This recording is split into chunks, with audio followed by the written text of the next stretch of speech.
sobre a petição que Deus não atende. Agora que o caldo entorna. Porque o juízo viria e era inevitável. E Deus, nesse capítulo que nós lemos, ele quer dizer uma coisa aqui. Ninguém, não adianta, pode ser o crente de mais oração, a irmã do círculo de oração, o irmão João, o irmão Antônio, que fica 10 horas de joelho dobrado todo dia, que jejua 3, 4 vezes na semana. Não me interessa, eu vou mandar o juízo e pode orar a irmã Maria, irmão João, a irmã Joana, pode fazer a campanha na madrugada, eu vou mandar juízo, acabou. Porque, essa é porque aí entra a questão, já está determinado que vai haver juízo, não vai adiantar orar. Eu mandei, vai acontecer. Agora eu só vou salvar os remanescentes, mas o juízo vai vir. Que é a questão aqui que é os exemplos que a Bíblia traz de intercessão, nesse caso aqui não se aplicaria. Isso aqui é duro. Imagine você, a pessoa chegar num ponto como esse povo chegou aqui, e você vai orar para que Deus livre, porque isso aqui tem muitas aplicações. Sodoma e Gomorra. Pensa bem, quantos juízos Deus não mandou pra minha vida e pra sua vida porque alguém intercedeu por nós? E a gente nem sabe. Exato, na eternidade a gente não vai saber. Você tá entendendo? Segundo, o poder da intercessão. Sim. A intercessão é poderosa. Tem filho que não morreu na mão de bandido, não morreu na droga.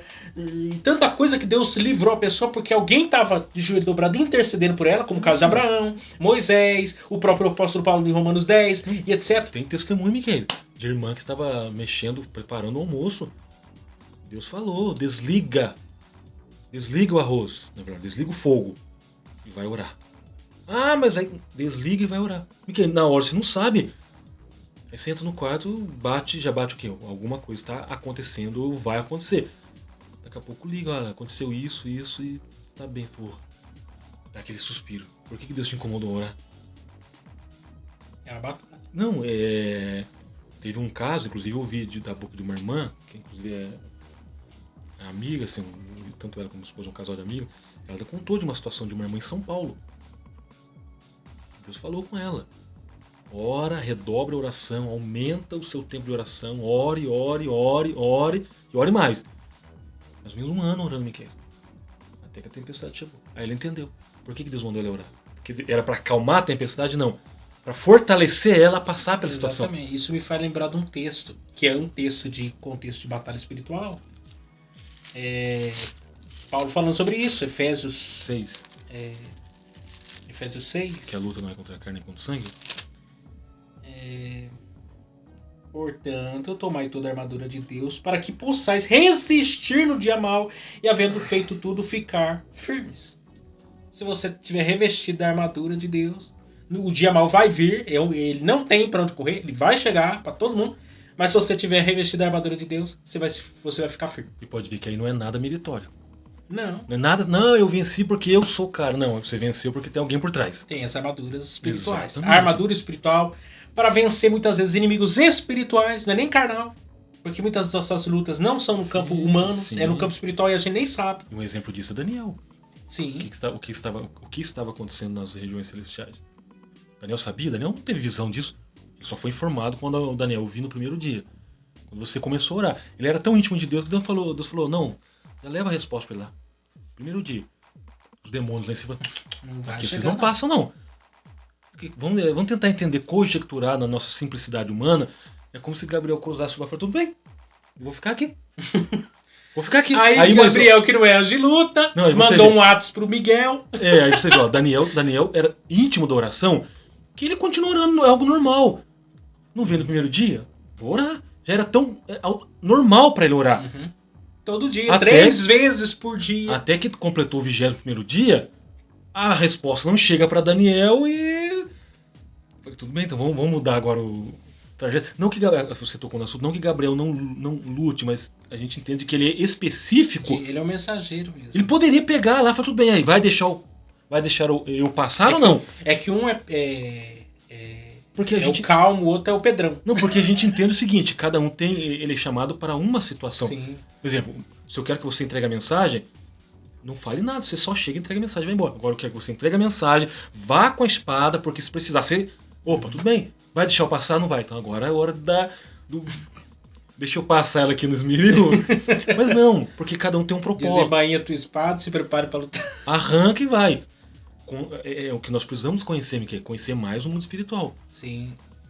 Alguém fala, eu não acredito em demônios, eu não acredito no diabo, eu não acredito nas vossas infernais da maldade. Opa, calma aí. Jesus foi tentado no deserto por quem? Pelo próprio diabo. E o próprio Jesus falou, eu vi ele cair do céu. Quem desgraçou a humanidade veio para trazer a desgraça. Inclusive a Bíblia fala que o Deus desse século cega o entendimento. Por isso que não, inclusive nós estamos num ambiente de culto. Enquanto alguém estiver pregando, convém que quem está ali tem um amadurecimento, tem uma vida espiritual de mais tempo. Entra em intercessão, Senhor. Abençoa o teu servo que vai pregar. Ele já começou a pregar. Neutraliza, que tudo seja levado à obediência ao nome de Jesus. Se tiver alguma ação do mal agora para impedir a mente dos ouvintes de compreender a tua palavra, coloca por terra. Opa! Tem até um dos heróis da fé, eu não lembro o nome. Enquanto ele estava pregando, tinha um grupo de oração debaixo do púlpito. Um dos heróis da fé lá do livro do Orlando Boy. Enquanto ele orava, ele pregava, debaixo do altar tinha um grupo de oração intercedendo. Que é isso? Gera um resultado fora do comum. Se as pessoas entendessem o poder da oração, elas oravam. Exatamente. Por não conhecerem o poder da oração e não orarem, vivem essa vida apática. E a questão não é aquela oração de E os grandes pregadores da história, os homens de Deus, eram homens de muita oração. Jonatas Edwards tirava 13 horas. 13! Mais da metade de um dia. Então, para orar e ler a Bíblia. Lutero, Calvino, Wesley, todo dia, a tabuinha lá, né, que as pessoas vão na casa dele, né? Tem lá o buraco no chão lá. A madeira tem até o formato do joelho do cara. E quem que foi lá e colocou os joelhos lá quando tinha, se não me engano, 5 anos de idade? Billy Graham. Sim. Colocou lá todo desconjuntado, falou, senhor, faz de novo. Deus falou, opa, é pra já. Você tá pedindo, eu tava precisando de alguém, é pra já. Pequenos, falou assim na simplicidade, o senhor faz de novo. Eu vou dizer até mais. Quantas orações feitas por esses homens do passado, Deus está atendendo hoje a oração deles. Porque quantas vezes a gente não ora, Senhor, levanta pregadores, levanta homens de Deus, abençoa essa geração, Senhor, abençoa o futuro da igreja. E quantas gente não orou assim? Se hoje Deus está levantando homens de Deus, mulher de Deus, gente de Deus, é porque alguém lá atrás intercedeu incansavelmente para Deus fazer alguma coisa nesse tempo. E eu tenho que entender o que? Eclesiastes. Então a gente tem que levar a sério essa questão da oração e da intercessão. Há tempo para tudo. Tem oração que você vai fazer hoje, você vai ver um resultado amanhã. O que Paulo fala? Um planta, um colhe. Quem é que dá o crescimento? Então enquanto tem gente jogando a semente, daqui um ano alguém vai vir até essa colheiteira e um ano depois alguém vai usufruir do fruto. Então são 3 situações. Mas que a intercessão, principalmente quando uma igreja conhece o poder da intercessão, as coisas mudam. Aqui eu vou adiantar o processo aqui nosso sobre isso, mas exemplos de oração pela intercessão nós temos aí Abraão, né, Sodoma e Gomorra, questão de Abraão, Moisés, Samuel, aqui não é citado, mas Paulo também é considerado intercessor. Quando você lê lá Romanos 10, ele dizendo que perderia a minha salvação para salvar o meu povo. E alguém disse que ele se baseia lá na oração que Moisés fez no passado. Se possível, risco o meu nome do livro, mas não prejudique esse povo. Que é oração intercessória. Aí, só que aqui, já o segundo tópico, um castigo inevitável. Né? As reiteradas rebeliões dos filhos de Israel ao longo da sua história, desde a peregrinação do deserto, levaram a nação a uma apostasia generalizada, chegando ao ponto de não havia mais retorno. Consciente. Quer dizer, consciente. Mesmo ao ponto dele usar, né, exemplos desses homens aqui. Ainda que fosse o mais piedoso, não haveria solução. É o exemplo que eu falei da ampulheta, porque a areia já caiu. Aí entra um outro ponto. E quando Deus não ouve as nossas orações? E ele diz, eu não vou atender. É o caso de Paulo também, quando ele pediu para ser livre do espinho da carne. Não, você não vai levar, minha graça de base acabou. Sofra caladinho. Como ele disse para Ezequiel, lembra que nós falamos? Lá atrás. Ora, você vai perder as delícias dos seus olhos. A esposa dele. Vai enterrar de manhã, de tarde você vai pregar. Pra lá. E nada de luto. E nenhuma lágrima. E nada de luto. Você não gema vai... em silêncio, fica caladinho. E aí? E você não vai entender o que é luto. Como que faz o negócio desse? Você vê, é ou não é desafiador? Que é a oração que Deus não responde. É ou não é desafiador seguir na íntegra o que Deus quer? O Miqueias, de um jeito ou do outro, o ser humano ele vai querer questionar, porque ele vai querer entender por que eu tenho que passar por isso, por que eu tenho que orar numa situação que eu não deveria orar, ou por que eu estou orando e Deus não responde? A ideia é não, Deus não responde porque Ele não quer, ou Ele não responde porque não é hora de responder. A ideia é, tem situações que nós estaremos na prova, e a ideia da prova se remete a um professor numa sala de aula, e o professor, quando aplica a prova, ele não fala com o aluno. Isso não significa que ele não está a observar o aluno. Ele não fala porque é um momento de prova. Existem pelo menos 4 respostas de Deus. Sim, não, espera e o silêncio total. O silêncio é que o que dói mais. O que dói mais é quando ele não fala nada. Porque ele não responde nem sim nem não. Você fica no vento. E ele tá ouvindo a sua oração. Questão... Esse é o mais dramático, porque aí é a hora da fé. Porque você tem que crer que a tua oração tá chegando lá. E a questão é, silêncio não significa inércia. Exatamente. Deus calado não significa um Deus não atuante. É a própria exemplo da mulher lá. Você falou da parábola lá do juízo iníquo. Aquela mulher, todo dia tava orando. O juiz deve ter falado, de novo? E ele, não.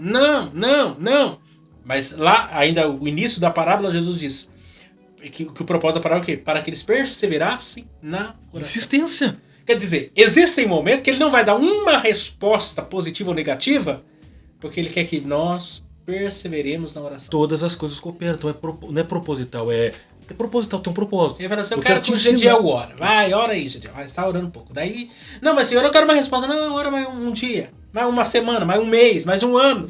Exatamente. Então pode ser uma ferramenta. Aí quando a gente começa a desanimar, daí ele é misericordioso e fala assim, não, vou dar a resposta agora. Senão ele desanima de...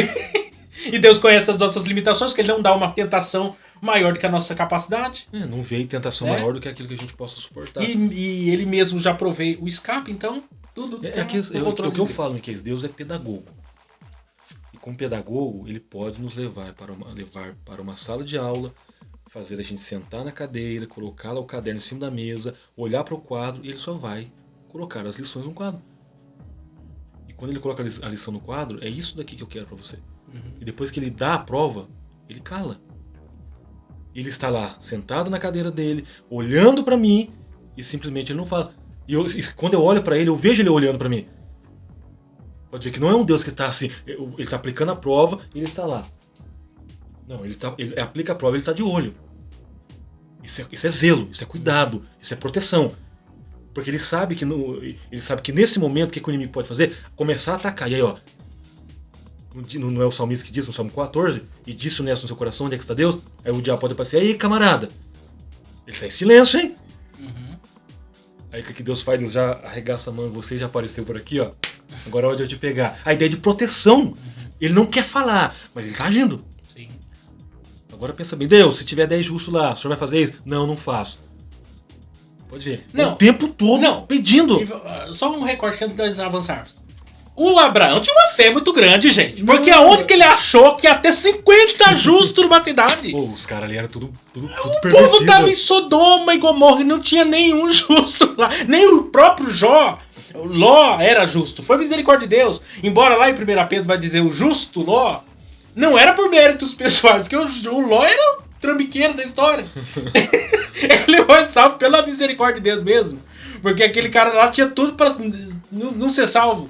Né? Deus tira a reboque de Sodoma, porque ele não queria ir embora. Inclusive a mulher dele virou uma estátua de sal porque ele não queria ir embora. Saiu de Sodoma, mas Sodoma não saiu dela, virou uma estátua de sal. Você vê como que a fé do cara era grande.